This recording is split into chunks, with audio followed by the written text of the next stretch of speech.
Okay, remember that they're changing my voice.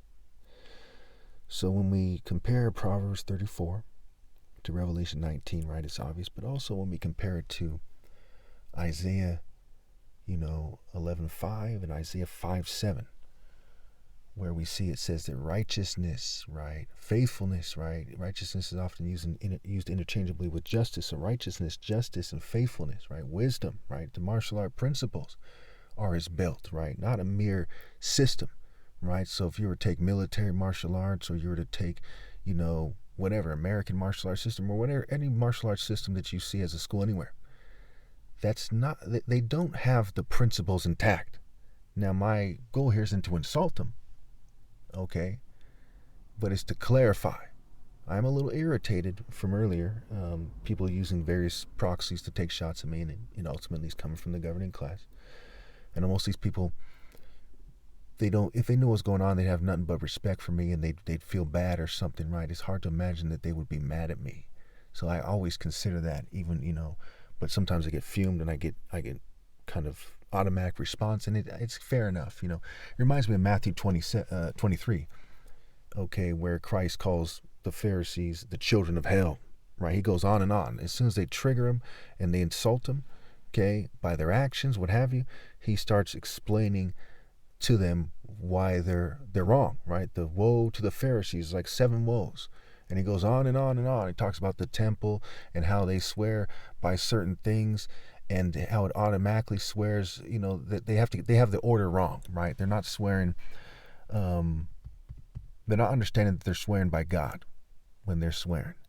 And he goes on and on about them traveling overseas and making people twice the children of hell that they are. He's calling them the children of hell, because that's how you communicate to human beings, right? It's also how you defend the gate. So when you look at the situation, right, when did Christ speak and when didn't he, and why?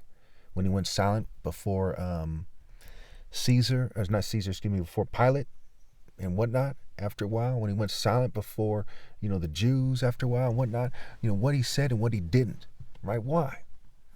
It has to do with answering them, right? When you look at this spiritually, you see that I'm God's son, and I'm not playing with these people, and they're not my equal.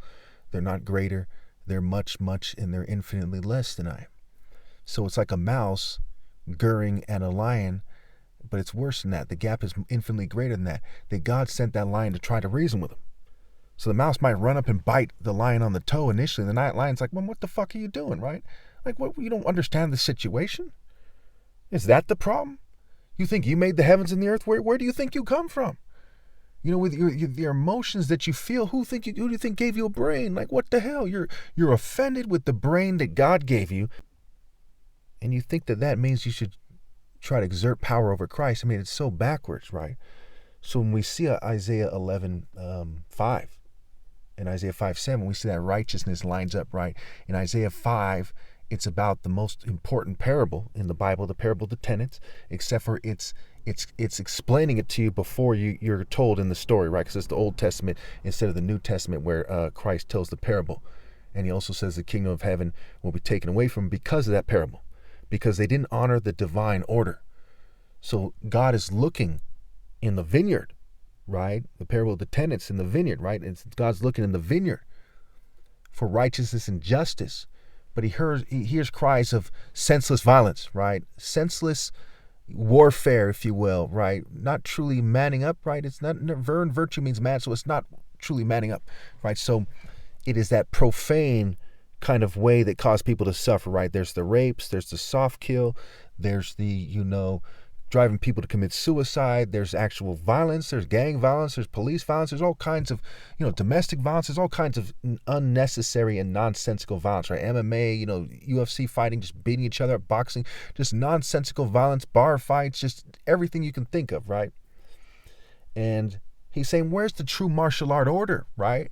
And it says that the vines that God delighted in were the tribe of Judah, right? The vineyard is the nation of Israel, which after Christ comes and explains it to him, right, becomes, the whole world, right? The whole world is one way to look at it, right? Because he's talking about the world, it's the vineyard. But Israel, right, is real. It's who's real and who's not. So there's this, where the real are supposed to be sitting on the throne, Instead, you have all these people making these flesh-based arguments. Is this supremacist and that's supremacist and all kinds of just not using their heads. So instead of them being honest about what the martial art order is, he sees this nonsensical violence and these rapes and this rape by deception and this petty theft and this mass murder and mass theft and mass drugging and covert drugging and Flint water crisis and on and on and on and on and on. Okay? So that story is timeless in a sense, right? Timeless up to this time. Eventually, God's not looking anymore because the world is just sealed in hell after my flesh dies, right? So that's what is that parable is about. It's the parable of the tenants, the parable of the wicked husbandman, okay? It connects to other parables as well, obviously, okay? You know, all the parables in a sense are connected to that parable. You know, where are the vines, right? It's the lost treasure, the hidden jewel, the hidden pearl, what have you, okay? And it goes back to Proverbs 31 as well, right? You know, it goes back to Revelation where the prostitute is adorned in jewels, but those aren't the jewels that matter, right? Because a woman who rejects good sense is like a gold ring in a pig's snout. So to make a long story short, I don't want to confuse you. Have any questions, put in the comments, okay? You know, watch this several times. If you get confused about that, take notes and you'll connect it to yourself and you'll see that I'm right, especially when you do the research. You'll really feel that I'm right, and then you'll see how the work you had to do to prove that I'm right, and you're going to be, you know, irritated too, I'd imagine. Okay. So righteousness, right, is his belt, his sash, this symbol of rank and status, right? Kuro, Obi, black belt, you know, Obi and Igbo meaning King Heart, Hunt, Essence, Center, Temple, Core, Igbo being my tribe, Igbo being Obi, the word Obi spelled backwards, okay? And of course it goes back to their play on words, their scribe play on words, the back words, right? Back, right? They don't like the Skywalker's lateral movements, the exact physique, right? The physics and physique and body mechanics and mind, body, soul, and spirit and so on and so forth. So that righteousness from the vineyard, that vine, you see a vine is like a belt and a sash too in a way, you see what I'm saying? That is being compared to righteousness. And the belt is a symbol of righteousness. And in that explanation, Isaiah 5, the vines are a symbol of righteousness. You see what I'm saying? So righteousness is his belt. It's not his, you know, apron. It's not his presidential patch or something. It's not his military deck. It's his belt. Okay?